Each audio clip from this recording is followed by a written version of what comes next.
என்னன்னா ஒரு பொருள் வாங்கினா உடனே அது கொஞ்சம் டேமேஜ் ஆனால் கூட எடுத்து எறியாமல் அதை எப்படி புதுசாக பண்ணி யூஸ் பண்ணலான்னு வாங்க பார்க்கலாம். இந்த முறம் வந்து எடுத்து எறிகிற கண்டிஷனில் இருக்குதுங்க. இது எப்படி புதுசாக வலிக்கலான்னு பார்க்கலாம். ஒரு டம்ளர் வெந்நீர் எடுத்து நைட்டு ஊற வச்சுட்டேங்க. அது கூடவே ஒரு 10 பேப்பர் எடுத்து ஊற வச்சுட்டேன். ரெண்டையும் ஊற வச்சு ஒரு நாள் ஃபுல்லாக ஊற வச்சுட்டேங்க.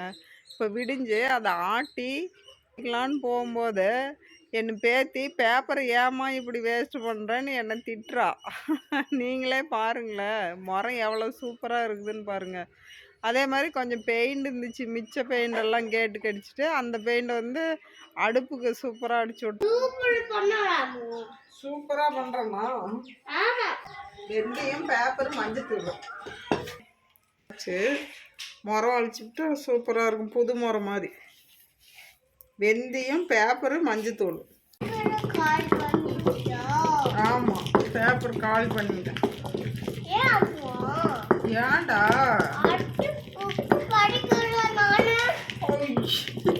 நீ படிக்க மாட்டேப்பல. அச்சோ, நீ புக்கு படிக்கிற புக்கை நான் எடுத்து அரைச்சிட்டா. அச்சோ சாரிப்பா.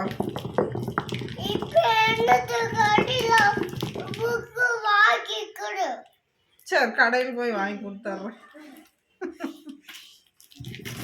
உனக்கு முறம் அடிச்சு சுத்தமா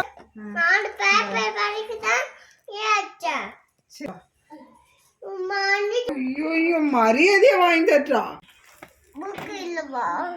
புக்கு இல்ல உனக்கு. என்ன பண்ணட பாருங்க, இந்த அளவுக்கு வலிச்சு நல்லா காய வச்சுட்டேங்க. காய வச்ச பின்னாடி முறம் பார்க்குறதுக்கு எவ்வளோ சூப்பராக புதுசாக இருக்குது இல்லைங்க. இப்போ பெயிண்ட் கொஞ்சம் மிச்சம் இருந்ததுங்க, அதை பாருங்கள் அடுப்புக்கு சூப்பராக அடிச்சு விட்டேன். ஏன் வேஸ்ட் ஆகணும்னு சொல்லிவிட்டு அதை வந்து அடுப்புக்கு அடிச்சு விட்டேங்க. சூப்பராக இருக்குது பார்க்குறதுக்கு. இன்றைக்கி வந்துட்டு வார்ப்பு சுற்றுற வேலை இல்லாததுனால இத்தனை வேலையும் நடந்ததுங்க. கைக்கு பாரு மருதாணி அரைச்சி வச்சாச்சுங்க. ஓகேங்க, அடுத்த வீடியோவில் பார்க்கலாம்.